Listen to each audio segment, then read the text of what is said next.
Middle east एक बार फिर ऐसे मोड़ पर खड़ा दिखाई दे रहा है जहां हर दिन आने वाली खबरें दुनिया की चिंता बढ़ा रही है। अमेरिका और इजराइल को लगा था कि लगातार एयर स्ट्राइक, मिसाइल हमलों और सैन्य ठिकानों पर की गई बमबारी के बाद ईरान की सैन्य ताकत लंबे समय तक कमजोर पड़ जाएगी। लेकिन अब अमेरिकी खुफिया रिपोर्टों ने ऐसा खुलासा किया है जिसने वॉशिंगटन, तेल अवीव और पूरे पश्चिमी गठबंधन को चौंका दिया है। रिपोर्ट के मुताबिक ईरान ने उम्मीद से कहीं ज्यादा तेजी से अपने ड्रोन और मिसाइल नेटवर्क को दोबारा खड़ा करना शुरू कर दिया है। जिन फैक्ट्रियों और लॉन्च सिस्टम्स को तबाह मान लिया गया था वो अब फिर से सक्रिय हो रहे हैं। अमेरिकी अधिकारियों का कहना है कि ईरान ने उन सभी अनुमानित समय सीमाओं को पीछे छोड़ दिया है जो उसकी सैन्य रिकवरी के लिए तय की गई थी। यानी जिस काम में महीनों या शायद साल लगने की उम्मीद थी उसे तेहरान ने कुछ ही हफ्तों और महीनों में पूरा करना शुरू कर दिया है। यही वजह है कि अब सवाल सिर्फ ईरान की ताकत का नहीं बल्कि आने वाले समय में पूरे मिडल ईस्ट की सुरक्षा का बन चुका है। आइए विस्तार से समझने के लिए चलते हैं हमारे सहयोगी आशीष के पास। ईरान की ताकत बरकरार है जिसका जिक्र मैं आपसे कर रहा था। ईरान की मिसाइल रफ्तार ने टेंशन बढ़ाई और इसकी वजह से अमेरिका की बेचैनी बढ़ी है। ये खबर सामने आ रही है। नुकसान तो उन्होंने किया था लेकिन अब रफ्तार कम नहीं हुई है। ईरान ने और मिसाइल बनाने की रफ्तार तेज कर दी। जो नुकसान हुआ है उसको ठीक करके फिर से मिसाइल की रफ्तार बढ़ा दी और इसकी वजह से डोनाल्ड ट्रंप टेंशन में नजर आ रहे हैं। लेकिन इन सब के बीच एक और बड़ी खबर, यूएस इंटेलिजेंस का बड़ा दावा जो सामने आया वो सुनकर आप चौंक जाएंगे क्योंकि चीन, रूस से ईरान को सहयोग मिल रहा है। ये बड़ी एक और जानकारी आपको दे रहे हैं। इजराइल और खाड़ी देशों की चिंता बढ़ी है। मिडिल ईस्ट में तनाव इस वक्त चरम पर नजर आ रहा है। ये दो बड़ी खबरें आपके सामने फटाफट हम रखते हैं। क्या कह रही है रिपोर्ट, क्या दावा किया जा रहा है वो समझिए। यूएस इंटेलिजेंस की तरफ से यह बड़ा दावा है कि ईरान को चीन और रूस से सहयोग मिल रहा है। इजराइल और खाड़ी देशों की चिंता इसकी वजह से बढ़ गई है और मिडिल ईस्ट में तनाव इस वक्त चरम पर नजर आ रहा है। जल्दी से ये दोनों खबरें आपके सामने रख देते हैं। ये कहानी एक दूसरे परिवार की है। ये कहानी अपनी अपनी ताकत दिखाने की है, बताने की है कि हम अभी कमजोर नहीं पड़े। अमेरिकी खुफिया रिपोर्ट्स में बड़ा खुलासा हुआ है कि हमलों के बाद भी ईरान की सैन्य ताकत कमजोर नहीं पड़ी बल्कि उसने तेजी से खुद को दोबारा खड़ा करना शुरू कर दिया।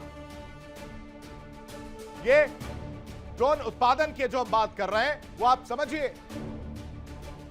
ड्रोन उत्पादन फिर से शुरू हो चुका है। मिसाइल लॉन्चर सुरक्षित हैं और रूस चीन की मदद से उसकी सैन्य क्षमता उम्मीद से कहीं तेजी से बहाल हो रही है। अमेरिकी दावा और खुफिया रिपोर्ट्स के बीच अब बड़ा विरोधाभास सामने आ रहा है।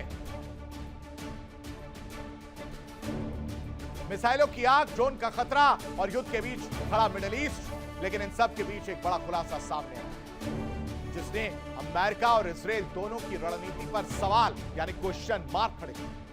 क्वेश्चन मार्क लगा।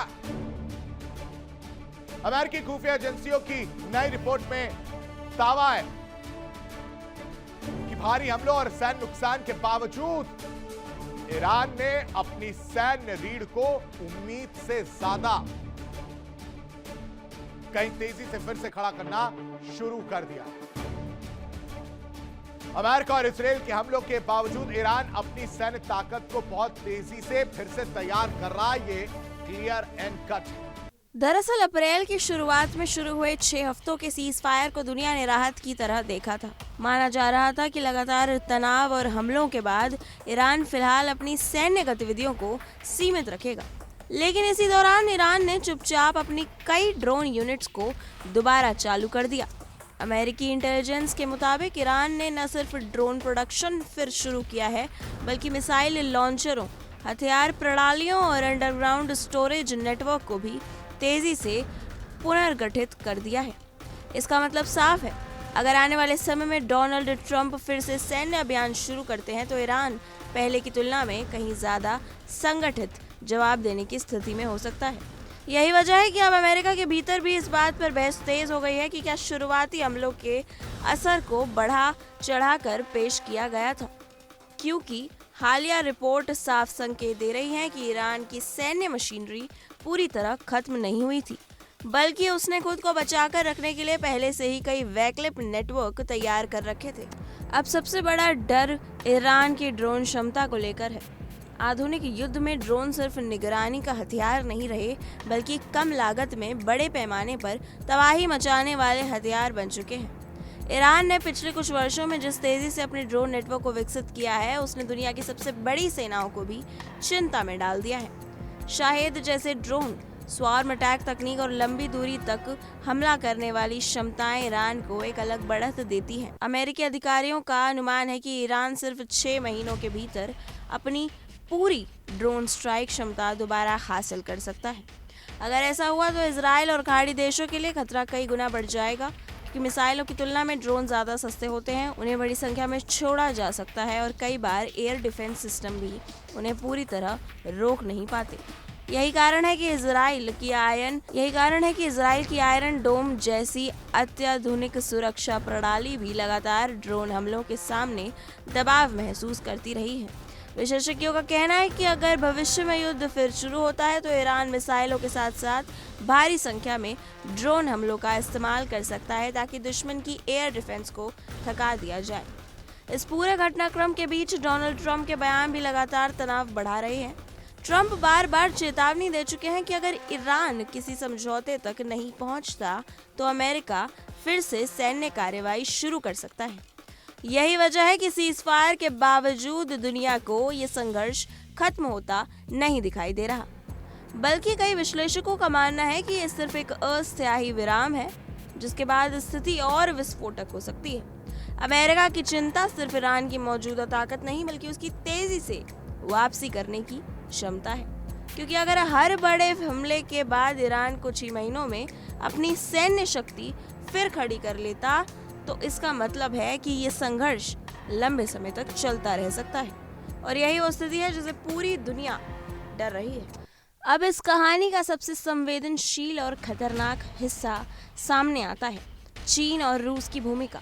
अमेरिकी खुफिया रिपोर्टों के मुताबिक संघर्ष के दौरान भी चीन से ऐसे पुर्जे ईरान तक पहुंचते रहे जिनका इस्तेमाल मिसाइल निर्माण में किया जा सकता है। इजराइल के प्रधानमंत्री बेंजामिन नेतन्याहू ने भी सार्वजनिक रूप से आरोप लगाया है कि चीन ईरान की मिसाइल क्षमता को मजबूत करने में अप्रत्यक्ष मदद कर रहा है।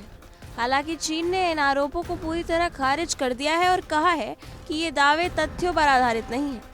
लेकिन सवाल यही है कि अगर चीन और रूस जैसे बड़े देश किसी स्तर पर ईरान के साथ खड़े हैं, तो क्या दुनिया धीरे धीरे नए वैश्विक ध्रुवों में बढ़ती जा रही है? एक तरफ अमेरिका और उसके सहयोगी और दूसरी तरफ चीन, रूस और ईरान का बढ़ता रणनीतिक तालमेल। अगर ऐसा है तो ये संघर्ष सिर्फ मिडिल ईस्ट तक सीमित नहीं रहेगा, बल्कि वैश्विक शक्ति संतुलन को भी प्रभावित करेगा। इजराइल की चिंता सिर्फ ईरान की सेना नहीं है, बल्कि वो पूरा नेटवर्क है जिसे तेहरान ने वर्षों में तैयार किया है। लेबनान में हिजबुल्ला, यमन में हूती, इराक और सीरिया में सक्रिय मिलिशिया समूह, ये सभी ईरान की रणनीतिक ताकत माने जाते हैं। अगर ईरान फिर से पूरी तरह मजबूत होता है तो इन समूहों की गतिविधियां भी तेज हो सकती हैं। यही वजह है कि तेल अवीव में लगातार हाई अलर्ट बना हुआ है। इजराइल जानता है कि अगली जंग सिर्फ सीमाओं पर टैंकों और सैनिकों की नहीं होगी, बल्कि साइबर हमले, ड्रोन स्वॉर्म, बैलिस्टिक मिसाइल और समुद्री हमलों का मिश्रण होगी। यही नया युद्ध मॉडल अब दुनिया के सामने उभर रहा है, जहां दुश्मन को सीधे हराने के बजाय लगातार दबाव में रखा जाता है। इस पूरे संकट का असर सिर्फ युद्ध तक सीमित नहीं है। अगर तनाव फिर बढ़ता है तो सबसे बड़ा खतरा हॉर्मूज स्ट्रेट पर दिखाई देगा। दुनिया के तेल व्यापार का बड़ा हिस्सा इसी समुद्री रास्ते से गुजरता है। ईरान पहले भी संकेत दे चुका है कि अगर उस पर बड़े पैमाने पर हमला हुआ तो वो इस रास्ते को प्रभावित कर सकता है। अगर ऐसा होता है तो तेल की कीमतें अचानक आसमान छू सकती हैं, वैश्विक सप्लाई चेन प्रभावित हो सकती है और दुनिया की अर्थव्यवस्था पर भारी असर पड़ सकता है। भारत जैसे देशों पर भी इसका सीधा असर होगा, क्योंकि ऊर्जा कीमतों में बढ़ोतरी महंगाई और आर्थिक दबाव को बढ़ा सकती है। तो क्या ईरान वास्तव में पहले से ज्यादा मजबूत होकर लौट रहा है? क्या अमेरिका और इजराइल ने उसकी सैन्य क्षमता को कम आंका? और क्या आने वाले महीनों में मिडिल ईस्ट फिर से एक बड़े युद्ध की तरफ बढ़ सकता है? फिलहाल इन सवालों के जवाब पूरी दुनिया तलाश रही है, लेकिन इतना साफ दिखाई दे रहा है कि संघर्ष अभी खत्म नहीं हुआ है, बल्कि शायद एक नए और ज्यादा खतरनाक चरण में प्रवेश कर चुका है। दुनिया इस वक्त सिर्फ एक क्षेत्रीय तनाव नहीं देख रही, बल्कि उन हालात को बनते हुए देख रही है जो आने वाले समय में वैश्विक राजनीति, तेल बाजार, सैन्य गठबंधन और अंतर्राष्ट्रीय सुरक्षा की दिशा बदल सकते हैं।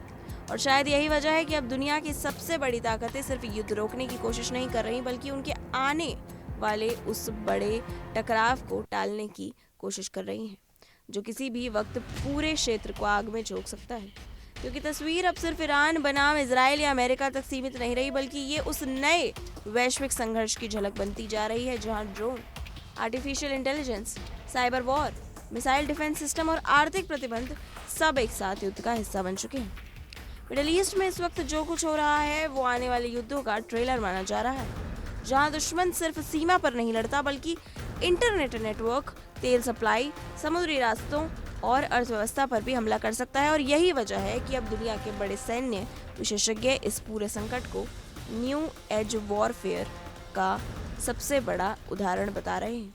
अमेरिका के लिए सबसे बड़ी चुनौती सिर्फ ईरान की सैन्य ताकत नहीं है, बल्कि उसकी सर्वाइव एंड रीबिल्ड रणनीति है, यानी हर हमले के बाद खुद को तेजी से दोबारा खड़ा कर लेने की क्षमता। अगर कोई देश लगातार प्रतिबंधों, एयर स्ट्राइक और अंतर्राष्ट्रीय दबाव के बावजूद अपने मिसाइल नेटवर्क, ड्रोन फैक्ट्रियों और प्रॉक्सी ग्रुप को फिर से सक्रिय कर सकता है, तो इसका मतलब है कि आने वाला संघर्ष छोटा नहीं होगा। और यही डर अब वॉशिंगटन से लेकर तेल अवीव तक साफ दिखाई दे रहा है। उधर ईरान भी लगातार ये संदेश देने की कोशिश कर रहा है कि वो सिर्फ बचाव की स्थिति में नहीं है, बल्कि जवाब देने की क्षमता भी रखता है। तेहरान के सैन्य अधिकारी बार बार दावा कर चुके हैं कि अगर उन पर दोबारा बड़ा हमला हुआ तो जवाब सिर्फ सीमित सैन्य कार्रवाई तक नहीं रहेगा, बल्कि पूरे क्षेत्र में अमेरिकी ठिकानों, समुद्री रास्तों और सहयोगी देशों को निशाना बनाया जा सकता है। यानी आने वाला संघर्ष अगर शुरू होता है तो वो सिर्फ दो देशों के बीच की जंग नहीं होगी, उसकी आग लेबनान, सीरिया, इराक, यमन, खाड़ी देशों और शायद पूरे यूरोप तक आर्थिक असर के रूप में महसूस की जा सकती है। सबसे बड़ा खतरा यही है कि अब दोनों पक्ष पीछे हटने के बजाय अपनी अपनी तैयारी और ज्यादा तेज कर रहे हैं। अमेरिका मिडिल ईस्ट में अपनी सैन्य मौजूदगी बढ़ा रहा है, इजराइल हाई अलर्ट पर है, ईरान अपने नेटवर्क को मजबूत कर रहा है और चीन, रूस पूरी तरह स्थिति पर बेहद करीबी नजर बनाए हुए हैं। यानी दुनिया इस वक्त सिर्फ एक संकट नहीं देख रही, बल्कि उस भू राजनीतिक बदलाव को देख रही है जो आने वाले कई वर्षों तक अंतर्राष्ट्रीय राजनीति की दिशा तय कर सकते हैं। अगर हालात कूटनीति से नहीं संभलते तो आने वाले महीनों में मिडिल ईस्ट फिर उस मोड़ पर पहुंच सकता है जहां एक छोटी सी चिंगारी भी पूरी दुनिया को बड़े आर्थिक और सैन्य संकट में धकेल सकती है। और शायद यही कारण है कि आज पूरी दुनिया की नजरें तेहरान, तेल अवीव, वॉशिंगटन, बीजिंग और मॉस्को पर टिकी हुई है, क्योंकि फैसला सिर्फ युद्ध का नहीं होना है, फैसला इस बात का भी होना है कि आने वाले समय में दुनिया डर के संतुलन से चलेगी या फिर एक ऐसे नए टकराव की तरफ बढ़ेगी जिसके परिणाम पूरी मानवता को भुगतने पड़ सकते हैं। फिलहाल के लिए इस रिपोर्ट में इतना ही। अपनी राय हमें कमेंट सेक्शन में जरूर बताएं और बेल आइकन को दबाना ना भूलें। देश और दुनिया से जुड़ी तमाम बड़ी खबरों के लिए जुड़े रहिए इंडिया डेली के साथ। देखिए इंडिया डेली 24/7 अब आपकी स्मार्ट टीवी पर। इंडिया डेली मौजूद है सभी डिजिटल प्लेटफॉर्म पर लाइव और लगातार। इंडिया डेली 24/7 हर दिन राष्ट्र को समर्पित।